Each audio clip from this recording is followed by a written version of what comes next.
वालेकुम प्यारे बच्चों, मेरा नाम अब्दुल रज़्ज़ाक इकबाल अहमद है। बुरहान मुंबई महानगर पालिका के वीटीसी क्लास में मैं आपका इस्तकबाल करता हूं, खैर मकदम करता हूं। आइए हम आज अपने लेसन की तरफ बढ़ते हैं। अस्सलामुअलैकुम प्यारे बच्चों, मैं आप लोगों के सामने एक नए सबक के साथ फिर हाजिर हुआ हूँ। आज हम जमात हफ्तुम के मजमून तारीख़ का सबक 11वां वतन के मुहाफिज, इस सबक के बारे में मालूमात हासिल करेंगे। आप लोग नक्शे में हमारा भारत देख सकते हैं और मराठा हुकूमत भी जो है तो कितनी फैली हुई थी, ये भी आप लोगों को नज़र आ रहा होगा। अब इस वतन के हिफाजत किस तरह की गई, कैसे इसे बचाया गया उस वक्त, ये तमाम बातें हम इस सबक में देखने वाले हैं। आइए अपने सबक की तरफ बढ़ते हैं। शाहू महाराज, जैसा कि आप लोगों को तस्वीर में नज़र आ रहा है, शाहू महाराज के बाद उन्होंने बाजीराव की मौत के बाद बालाजी बाजीराव को, जिनको नाना साहब भी कहते थे, उन्हें पेशवा बना दिया। शाहू महाराज ने क्या किया, बाजीराव की मौत के बाद उनका जो लड़का था बालाजी बाजीराव, उनको जो है तो पेशवा बना दिया। उस वक्त पेशवाई का दौर चलता था, वो भी जो है तो हुकूमत देखा करते थे। और नाना साहब नादिर शाह के हमले के बाद दिल्ली में अफरा तफरी मची हुई थी। नादिर शाह की तस्वीर भी आप लोग देख सकते हैं। उस वक्त हालात ऐसे थे कि नादिर शाह जो है उसने दिल्ली पर हमला किया था और उस वजह से, वहाँ पर हमले की वजह से अफरा तफरी मची हुई थी। ऐसे हालात में मराठा हुकूमत को शुमाल में मजबूत करने की कोशिश की गई। शुमाल आप लोगों को नक्शे में नज़र आ रहा होगा, नीचे तस्वीर में दिया हुआ है शुमाली हिस्सा भारत का। तो वहाँ पर मराठा हुकूमत किस तरह मजबूत की जाए, वो जो है तो यहाँ पर काम किया गया था। इसके अलावा इस ज़माने में अहमद शाह अब्दाली ने पानीपत में मराठों के सामने मुश्किलात खड़ी कर दी। यही तमाम चीज़ें हम इस सबक में देखने वाले हैं। अहमद शाह अब्दाली भी आपको नज़र आ रहा है। तो उसने पानीपत की जो मुकाम था, वहाँ पर भी जो है तो मराठों के लिए मुसीबतें खड़े कर दी थी। ये हम आगे सबक में सब चीज़ें देखने वाले हैं। शाहू महाराज है, बाजीराव, बालाजी बाजीराव, नादिर शाह, अहमद शाह अब्दाली, ये तमाम चीज़ें आप लोगों को नज़र आ रहा है। इसी को ध्यान में सब रखना है आप लोगों को। आइए अब हम यहाँ पर देखते हैं शुमाली भारत के हालात, कि शुमाली भारत में हालात कैसे थे। सबसे पहले हम अयोध्या के मुकाम पर, शुमाली भारत में जो अयोध्या का मुकाम है, वहाँ की मालूमात हासिल करेंगे। वहाँ पर जो हिमालय पहाड़ से लगा हुआ जो इलाका था, वहाँ पर 18वीं सदी में उसे रोहिलखंड कहा जाता था। अफ़गानिस्तान, जैसा कि आप लोग तस्वीर में देख रहे हैं, तीर के निशान से भी उसको बताया गया है कि अफ़गानिस्तान कहाँ है। तो अफ़गानिस्तान से वहाँ पर पठान लोग आकर जो है तो बस गए थे। तस्वीर में आप लोगों को पठान लोग नज़र आ रहे हैं। ये लोग वहाँ पर बस गए। इन्हें जो है तो रोहिले कहा जाता था। और गंगा नदी और जमुना नदियों के जो इलाके थे, वहाँ पर इन्होंने बहुत जो है तो धूम मचा रखी थी और लूटपाट और मार धाड़, ये सब काम जो है तो उन्होंने किया। इनकी रोकथाम के लिए, ये कामों की रोकथाम के लिए, इसे रोकने के लिए अयोध्या के उस वक्त के जो नवाब थे, उन्होंने मराठों को बुलाया और मराठों ने अफ़गानों की सरकोबी की, यानी उन्हें जो है तो रोका, उन्हें जो है तो ख़त्म किया। ये तमाम बातें जो है तो यहाँ पर बताई गई है। आप लोगों को याद रखना है कि शुमाली भारत में अयोध्या का वो इलाका जो पहाड़ हिमालय से उससे घिरा हुआ है, वहाँ पर रोहिलखंड का जो है तो एक उसे रोहिलखंड कहा जाता है। वहाँ पर पठान लोग जो है तो आकर बस गए थे अफगानिस्तान से। वहाँ पर शोर शराबा और मार धाड़ ये सब जो है तो काम शुरू था। इसलिए वहाँ के नवाब ने इनको बुलाया मराठों को, और मराठों ने ये सब चीज़ें वहाँ से ख़त्म की।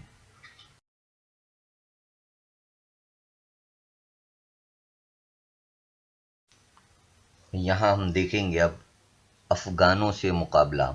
जैसे कि मैं इससे पहले भी बताया कि अफ़गानिस्तान कहाँ है, वहाँ के रहने वालों को अफ़गान कहा गया, अफ़गानों कहा गया है। तो अफ़गानिस्तान का जो एक बादशाह था जिसका नाम था अहमद शाह अब्दाली, आप लोगों को नज़र आ रहे हैं अहमद शाह अब्दाली, उनको जो है तो भारत यहाँ की दौलत खींच लेकर आई है। यहाँ की जब दौलत के बारे में उनको मालूम पड़ा तो अहमद शाह अब्दाली भारत में आए हमला करने के लिए, और उन्होंने पंजाब पर जो है तो हमला किया, जिसकी वजह से मुग़लों को अब्दाली के खौफ का एहसास हुआ।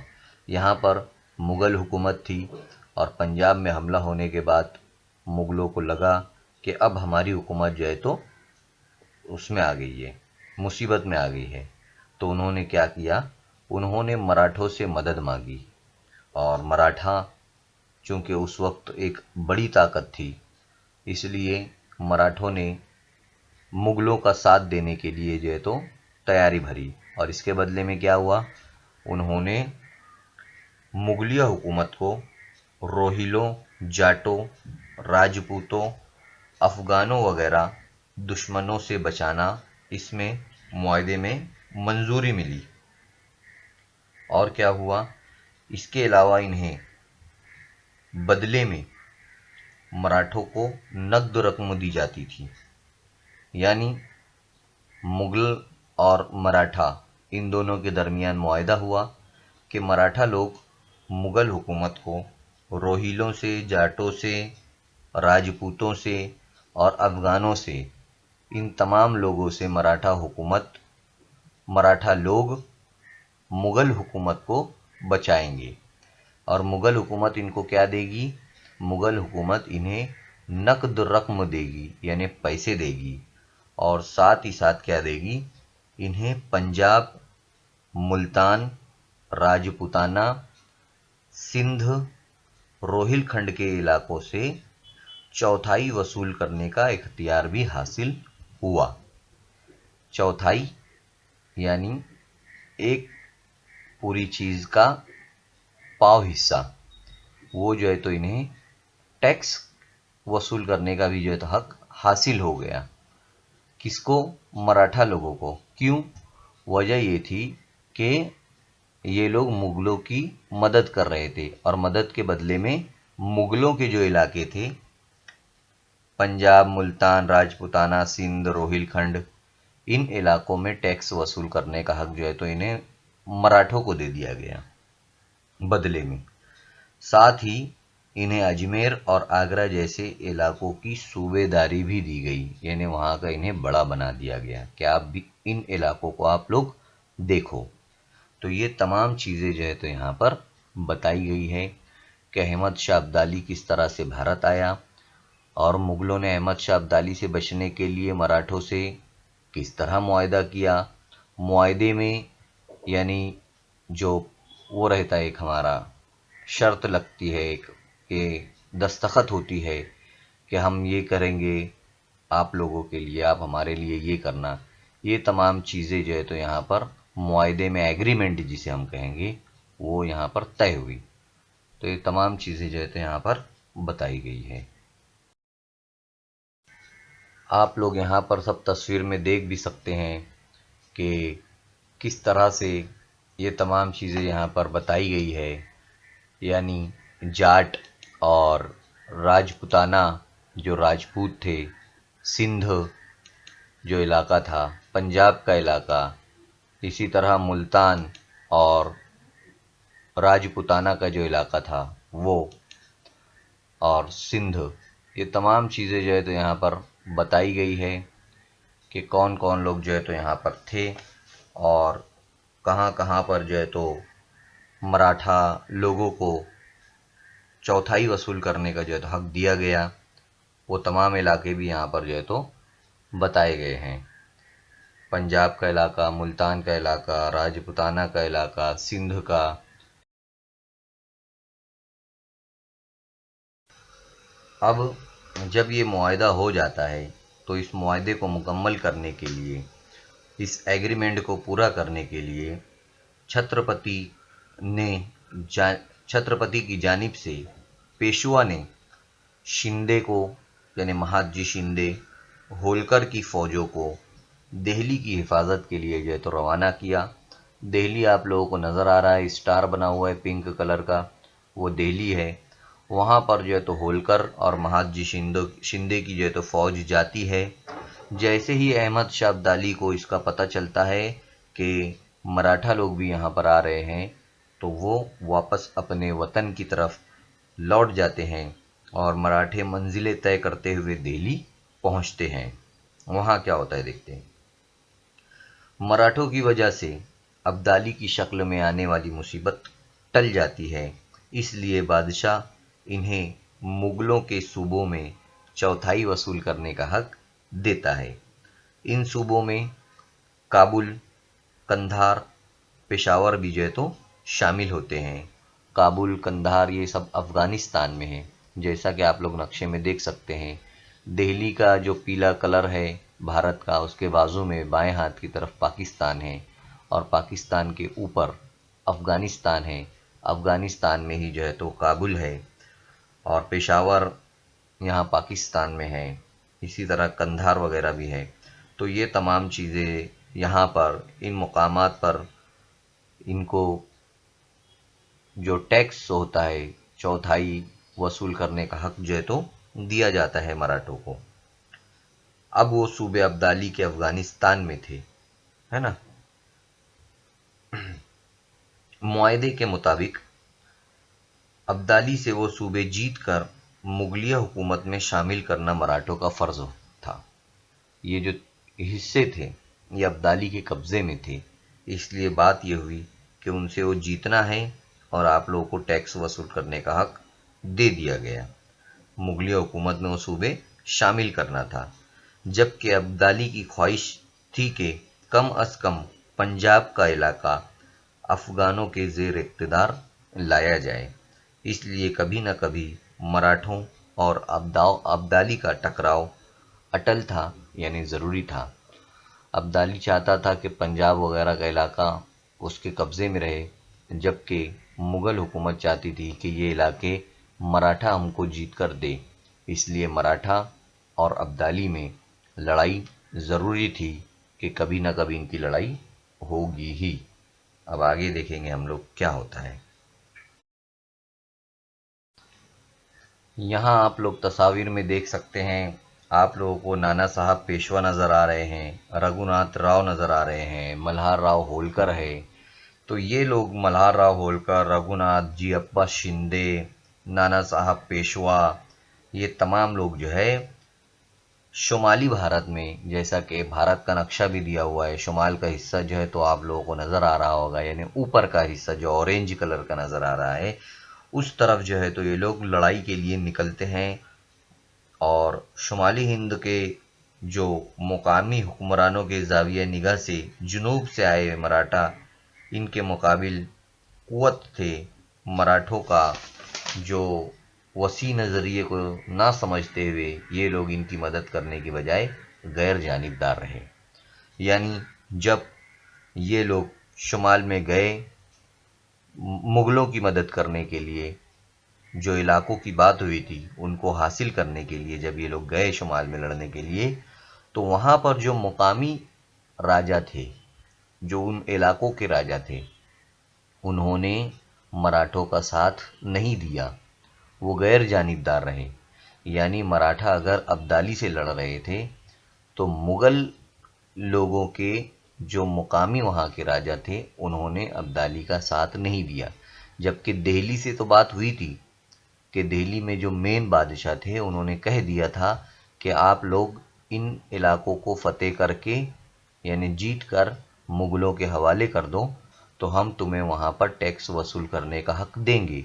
लेकिन जो मुकामी वहाँ पर थे, जो इलाकों के छोटे छोटे लोग जो थे वहाँ पर बादशाह लोग, तो उन लोगों ने ऐसा नहीं किया।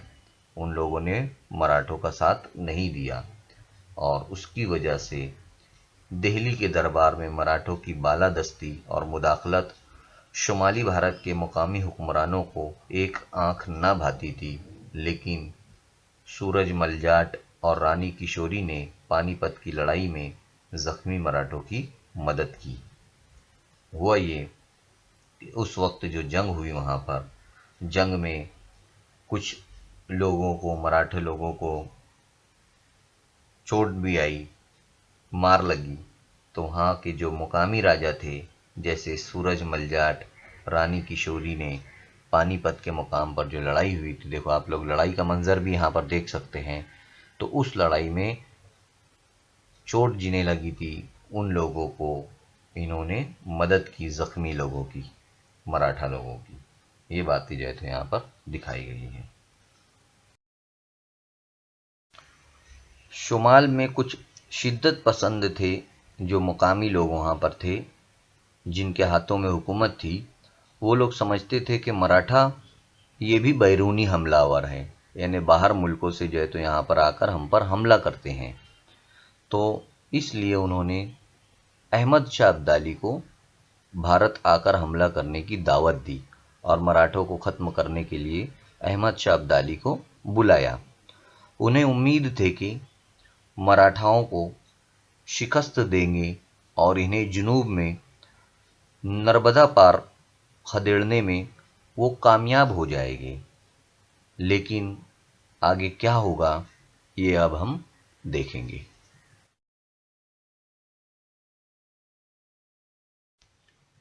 शुमाली भारत में नजीब खान जो थे वो रोहिलों के सरदार थे। शुमाली हिंद में मराठों की बालादस्ती इनसे बर्दाश्त नहीं होती थी। जैसा कि अभी मैं बताया कि कुछ लोग थे जो मराठों को पसंद नहीं करते थे शुमाल में। तो नजीब खान ने जो है तो अहमद शाह अब्दाली को बुलाया था और दोबारा जो है तो अब जब हमला करता है अहमद शाह अब्दाली, भारत पर इनका ये 5वां हमला था। अहमद शाह अब्दाली ने जब नजीब खान के बोलने पर भारत पर हमला किया तो ये इनका 5वां हमला था। उन्होंने दिल्ली फतेह कर ली, यहाँ की दौलत समेटकर वह अफगानिस्तान चले गए। फिर क्या हुआ, रघुनाथ राव, मल्हार राव होलकर दोबारा शुमाली भारत पहुंचे। उन्होंने दिल्ली पर कब्जा करके पंजाब से अब्दाली के अफसरान को निकाल बाहर किया। अब्दाली की फौजियों का पीछा करते हुए मराठे 1758 में अटक तक जा पहुंचे। अटक का इलाका आज मौजूदा पाकिस्तान में है। अटक पर उन्होंने मराठा परचम लहरा दिया, यानी अब्दाली आया, भारत पर हमला किया, दिल्ली को फतेह किया। लेकिन मराठे के जब यहाँ से, हिंदुस्तान से जो जुनूबी हिस्सा है वहाँ से जब रघुनाथ राव और मल्हार राव होलकर अपनी फौज के साथ गए तो वहाँ पर जो उसका दिल्ली पर कब्जा था उसे हटाया, उसके अफसरान को वहाँ से निकाला और उनका फौजियों का पीछा किया और अटक तक जो है तो गए, जो पाकिस्तान में इलाका है अटक, वहाँ तक गए ये लोग और वहाँ पर मराठा परचम लहरा दिया। इसके बाद मराठों ने अटक से आगे पेशावर पर हमला करने की ठानी, लेकिन वो अपने कब्जे में आने वाले इलाकों का इंतज़ाम ठीक तरह से नहीं कर पाए, है ना। अटक तक गए, पेशावर तक गए, लेकिन इंतज़ाम जो है तो सही तरीके से नहीं कर पाए। इस वजह से जो है तो थोड़ी बहुत मुश्किलात आई। अब हम यहाँ पर देखेंगे दत्ता जी की बहादुरी, कि दत्ता जी ने कौन से बहादुरी के काम किए। पंजाब का जो इलाका है आप लोग देख सकते हैं, राइट साइड में नक्शा दिया हुआ है लाल कलर का, उसके अंदर बनाया हुआ है, वो है पंजाब। पंजाब में अपनी पकड़ मजबूत करने के बाद नजीब खान को शिकस्त देने के लिए पेशवा ने दत्ता जी शिंदे और जनको जी शिंदे को शुमाली भारत की तरफ रवाना किया। आप लोग दत्ता जी शिंदे और जनको जी शिंदे, इन दोनों की तस्वीर भी आप लोग देख रहे हैं। उस वक्त जो पेशवा थे उन्होंने दत्ताजी शिंदे को और जनकोजी शिंदे को शुमाली भारत में रवाना किया। दत्ताजी शुमाल की तरफ गए।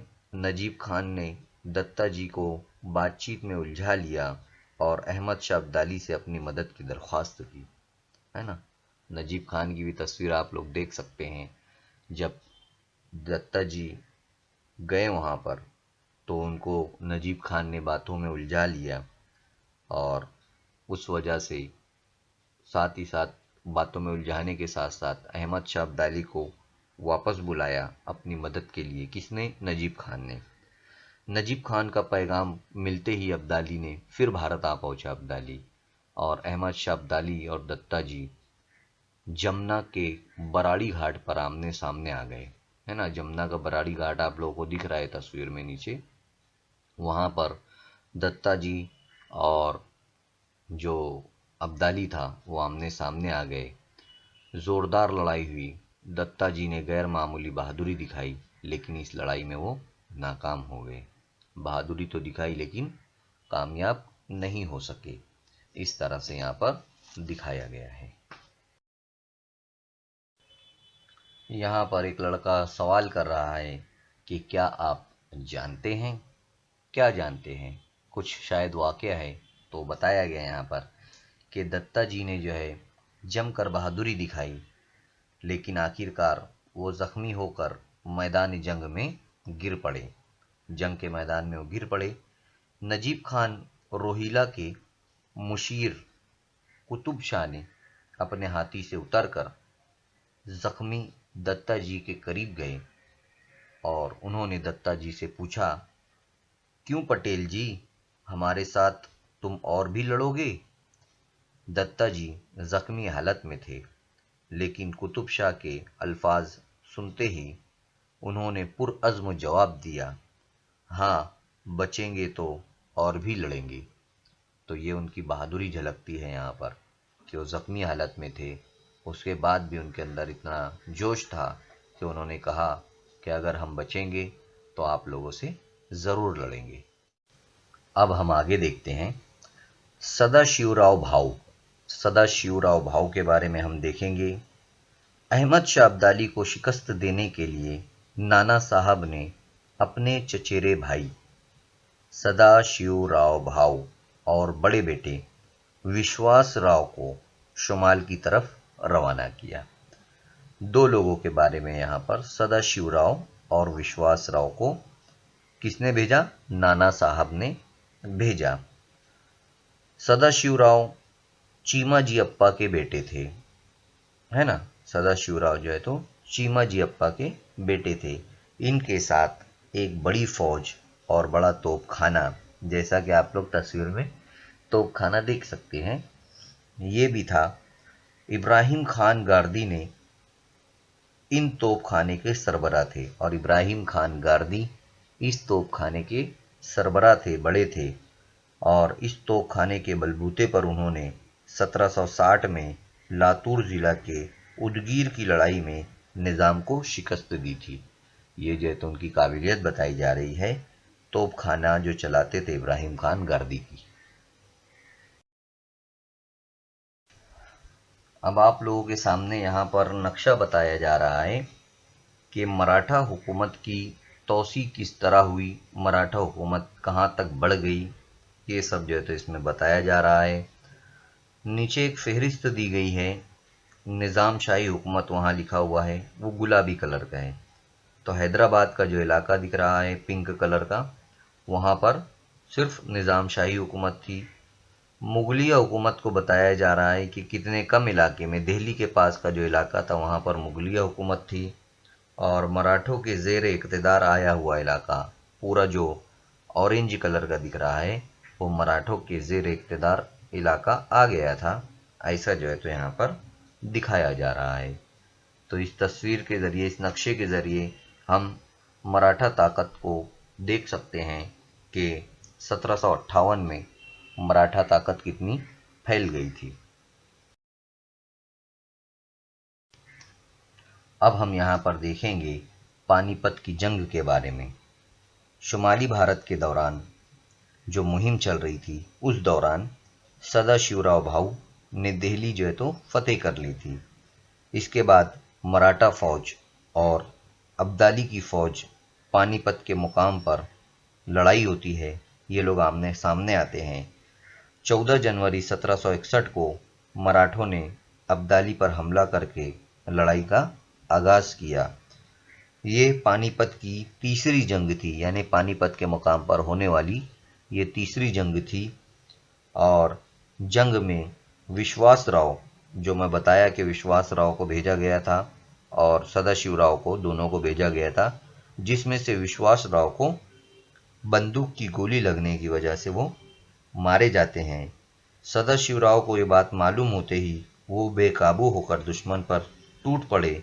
जंग की अफरा तफरी में वो भी जो है तो कहीं पर खो गए, यानी उनका भी जो है तो पता ना चला। अपने सिपह सालार को मैदान में ना पाकर मराठा फौज की हिम्मत कमज़ोर हो गई।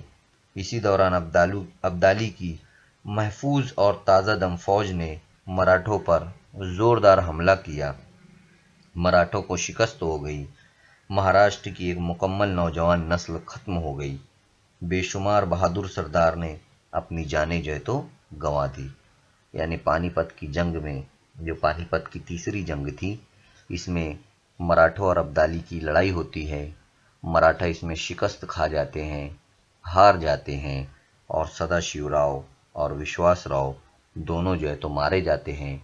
इसी के साथ साथ कई नौजवान सरदार जो इस लड़ाई में हिस्सा लेते हैं, वो तमाम के तमाम जो है तो इसमें मारे जाते हैं। पानीपत की जो लड़ाई हुई थी उसमें जो नुकसान हुआ था वो जो है एक यहाँ पर बताया जा रहा है कि पानीपत की जंग में तकरीबन 1.5 लाख लोग मारे गए। और एक खत का अलामती बयान कुछ ऐसा बताया गया है, एक बयान है जो यहाँ पर दिया गया है, वो है 2 मोती बर्बाद हो गए। 2 मोती बर्बाद हो गए, यानी विश्वासराव और सदाशिवराव, 2 मोती बर्बाद हो गए, इन्हें 2 मोती कहा गया है। 27 मोहरें गुम हो गई, और रुपये और खुर्दा रेजगारी कितना ज़ाय हुआ इसका कोई शुमार ही नहीं। यानी यहाँ पर तशबीह दी गई है 2 मोती से, 27 मोहरे से, यानी 27 अहम लोग, और कई लोग ऐसे मरे और कई उसका जिसका कोई शुमार नहीं। कई रुपये पैसे भी जो है तो इसमें गए, ऐसा जो है तो यहाँ पर बताया जा रहा। आगे यहाँ पर कहा जाता है कि गैर मुल्की अब्दाली को यहाँ हुकूमत करने का कोई हक नहीं है, क्योंकि वो गैर मुल्की है, वो हिंदुस्तान का नहीं है। इस नुक्ते नज़र के तहत मराठे अब्दाली से लड़े थे, और सदाशिवराव भाऊ ने शुमाली भारत के तमामी मुकामी हुक्मरानों को खत लिखकर समझाने की कोशिश की कि आखिर हम सब एक ही मुल्क के बासी हैं और अब्दाली बैरून मुल्क का है। सदाशिवराव ने तमाम लोगों को खत लिखकर समझाया था कि हम सब एक मुल्क के हैं, जबकि अब्दाली जो है तो बाहर मुल्क का है। लेकिन इन्हें सही तायीद नहीं मिली थी, यानी लोगों ने इन्हें भरोसा नहीं दिया था। दीगर मुकामी हुक्मरान मराठों की हिमायत न करने पर अटल रहे। फितरी तौर पर भारत के तहफ़्फ़ुज़ की जिम्मेदारी सिर्फ तन्हा मराठों पर आ पड़ी थी। हम कह सकते हैं कि सबसे पहले मराठों ने ही ये तसव्वुर पेश किया कि भारत एक मुल्क है और इसका राजा किसी भी मज़हब का हो, तमाम लोगों ने इसकी हिमायत करना चाहिए, ऐसा मराठों का मानना था। अब हम यहाँ पर देखेंगे पेशवा माधवराव के बारे में। नाना साहब पेशवा की मौत के बाद इनका जो बेटा था माधवराव, वो पेशवा बनता है। माधवराव ने अपने दौर में निज़ाम और हैदर अली को काबू में किया। तस्वीर में आप लोग देख सकते हैं। इन्हें शुमाल में मराठों का तसल्लुत दोबारा कायम किया।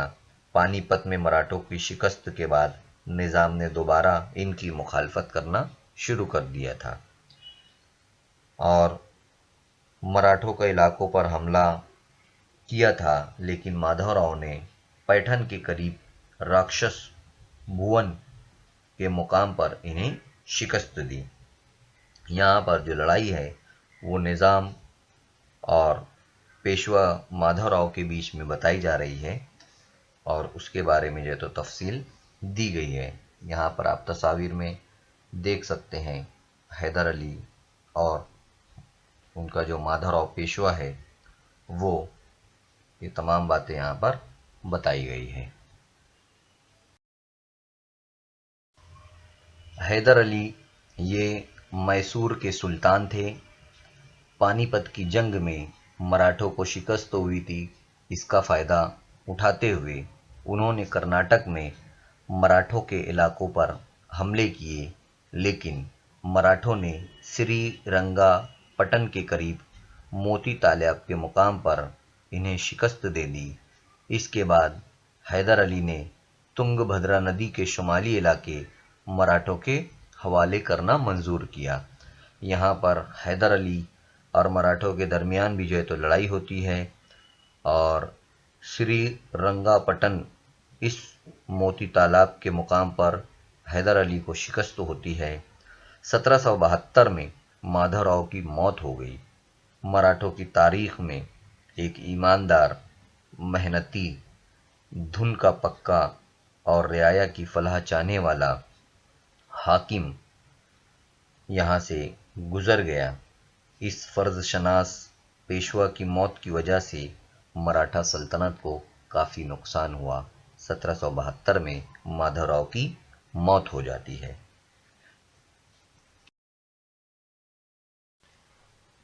क्या आप जानते हैं पेशवा माधवराव ने किसानों की फलाह व बहबूद के लिए काफ़ी काम किए। किसानों की फलाह के लिए उन्होंने बहुत सारे काम किए, जैसे कुएं खुदवाकर पूना की पानी की फराहमी में इजाफा किया।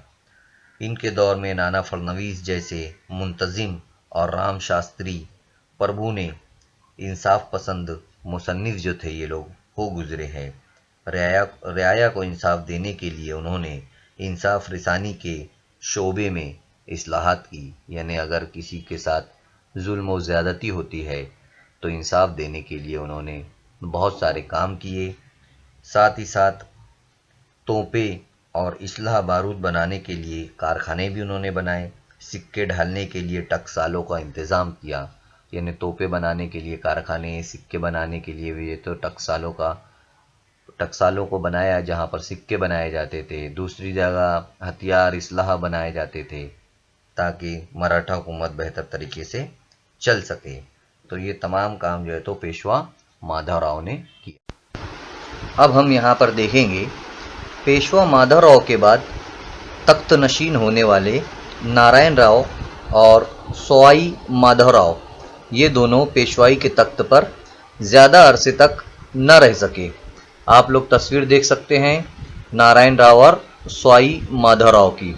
तो ये लोग ज़्यादा देर तक जो है तो तख्त नशीन नहीं रह सके और इनके घरेलू जो है तो झगड़े जो है तो स्टार्ट हो गए, शुरू हो गए। इन दोनों के ज़माने में लड़ाई झगड़े जो है तो शुरू हो गए थे। अटक पर मराठा परचम लहराने वाले रघुनाथ राव, आप लोग रघुनाथ राव की तस्वीर भी देख सकते हैं, जिन्होंने अटक पर जो है तो परचम लहराया था, लेकिन अब उन्हें इक़्तिदार का यानी हुकूमत करने की जो है तो लालच आ गई थी और वो अंग्रेज़ों के कब्ज़े में जो है तो जाकर बैठ गए थे, अंग्रेज़ों के साथ जो है तो जाकर मिल गए थे। अब जिसकी वजह से अंग्रेज़ और मराठों में जो है तो जंग होना तय हो गया था। 1782 में हैदर अली का इंतकाल हो गया था। हैदर अली की आप लोगों को तस्वीर नज़र आ रही होंगी और उनके बेटे टीपू सुल्तान, हैदर अली के बाद जो है तो टीपू सुल्तान जो है तो सुल्तान बने। टीपू सुल्तान एक काबिल जर्नील होने के साथ साथ एक आलिम और शायर भी थे। वो बहुत अच्छे आलिम और शायर थे और लड़ाकू भी थे, बहुत अच्छा वो लड़ते भी थे। और उन्होंने जो है तो अपनी काबिलियत की बुनियाद पर अपनी रियासत को बढ़ाया। फ्रांसीसियों के साथ मिलकर उन्होंने अंग्रेज़ों की बालादस्ती को ख़त्म किया और उसकी शुरुआत उन्होंने की। 1799 में अंग्रेज़ों से जंग करते वक्त वो शहीद हो गए। तो ये तमाम चीज़ें जो है तो यहाँ पर बताई गई है कि टीपू सुल्तान जो है तो किस तरह बहादुरी से लड़ते हुए जो है तो अंग्रेज़ों ने जो है तो उन्हें शहीद कर दिया और वो हैदर अली के बेटे थे। ये तमाम बातें यहाँ पर बताई गई है। जैसा कि आप लोग जानते हैं कि जो पानीपत की तीसरी लड़ाई हुई थी, उस लड़ाई में मराठों को काफ़ी नुकसान हुआ था। अब दोबारा मराठा इक़्तिदार की बालादस्ती का दोबारा क़याम करना ये एक मुश्किल काम था, लेकिन मराठों ने इसे कर दिखाया। और क्या हुआ वो देखते हैं हम लोग। शुमाल में अपना इक़्तिदार दोबारा कायम करने के लिए माधवराव ने महादजी शिंदे, जैसा कि आप लोग तस्वीर देख सकते हैं महादजी शिंदे की, महादजी शिंदे को तोकोजी होलकर, रामचंद्र कानाडे और विसाजी पंत, ये जो है इन सरदारों को जो है तो उन्होंने रवाना किया शुमाल की तरफ। और मराठा फौज ने जाट, रोहिले, राजपूतों को शिकस्त दी। बादशाह शाह आलम को मराठों ने अपनी पनाह में लेकर इसे दिल्ली के तख्त पर बिठाया। शुमाली भारत में मराठों की साख दोबारा कायम हो गई। यानी इन्होंने, इन सरदारों ने काफ़ी काम किया, काफ़ी मेहनत की और शुमाली भारत में जो मराठों का वक़ार कम हो गया था पानीपत की जंग के बाद, इसे दोबारा बहाल किया गया। पानीपत की लड़ाई में मराठों को बहुत ज़्यादा नुकसान हुआ और अब्दाली की फ़ौज ने भी नुकसान उठाया उसमें। पानीपत की फतेह में माली फ़ायदा ज़्यादा ना होने की वजह से अब्दाली या उनके वारिसों ने किसी में हिम्मत नहीं थी कि वो दोबारा भारत पर हमला करके बताए। इस बात के पेश नज़र शुमाली भारत की सियासी अफरा तफरी पर काबू पाने की ताकत सिर्फ मराठों में ही बाकी थी और उन्होंने ये ख्वाहिश जाहिर की कि अब बादशाही जो है, जो दिल्ली से चलाई जाती थी, वो मराठे जो है तो संभाले। और इस वजह से उन्होंने भाईचारा कायम करने के लिए पूना दरबार में अपना एक सफ़ीर भी भेजा। ये एक अहम बात है कि मराठों ने पानीपत की शिकस्त को हज़म करते हुए शुमाली भारत की सियासत में खुद को मजबूत बनाया। इस कामयाबी में मल्हार राव होलकर, अहलियाबाई होलकर और महादजी शिंदे ने एक अहम किरदार अदा किया, है ना। यहाँ पर बताया गया है कि मराठों ने अपनी बालादस्ती कायम की और जो उनकी शिकस्त हुई थी उसे हज़म किया। साथ ही साथ अब्दाली ने दोबारा हमला करने की यहाँ पर कोशिश नहीं की और दिल्ली पर अब बादशाही की जो बात थी वो मराठों के पास आ गई। ये तमाम चीज़ें जो है तो यहाँ पर दिखाई गई हैं। यहाँ पर पेशवा ख़ानदान का शजरा दिया हुआ है ना, जिसके अंदर सब जितने पेशवा थे उन तमाम लोगों का जिक्र किया गया है। जैसे बालाजी विश्वनाथ, एक तरफ बाजीराव, फिर चीमाजी अप्पा। बाजीराव के नीचे यहाँ पर दिया गया है बालाजी उर्फ नाना साहब, रामचंद्र, रघुनाथ राव, जनार्दन। फिर रघुनाथ राव के नीचे दिया हुआ है बाजीराव दुवम, फिर नाना साहब। फिर इधर बालाजी उर्फ नाना साहब के नीचे विश्वास राव, माधव राव, यशवंत राव, नारायण राव, और नारायण राव के नीचे दिया हुआ है माधव राव पेशवा। इधर चीमाजी अप्पा के नीचे सदाशिवराव भाऊ। तो ये बताने की यहाँ पर कोशिश की गई है कि किस तरह से जो पेशवाओं का ख़ानदान था उसका पूरा शजरा यहाँ पर दिखाया गया है। यहाँ पर ये बताने की कोशिश की गई है कि एक के बाद एक किस तरह से पेशवा जो है तो तख्त नशीन हुए। जैसे पेशवा माधवराव के बाद नारायण राव और स्वाई माधवराव ये जो है तो बने। तो ये सब चीज़ें जो है तो यहाँ पर पूरे शजरे में जो है तो दिखाई गई है। आप लोगों को करना क्या है कि इस शजरे के मुताबिक देखना भी है कि कौन जो है तो किसका बेटा था और किसके बाद जो है तो कौन पेशवा बना।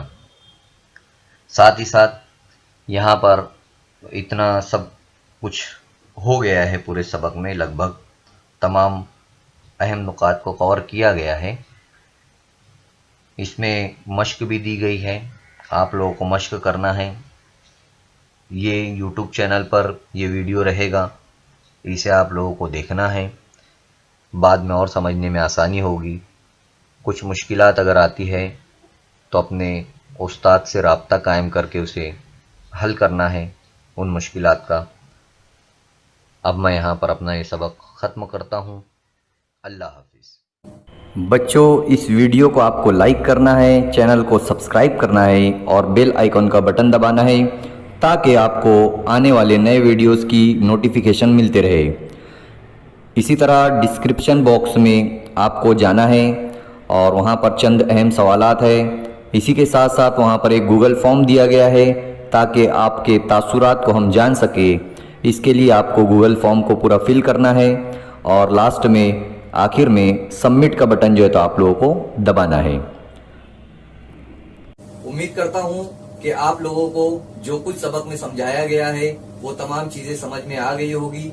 आप लोगों को जो होमवर्क दिया गया है वो आप लोगों को करना है अपने असातिज़ा की मदद से, अपने साथियों की मदद से।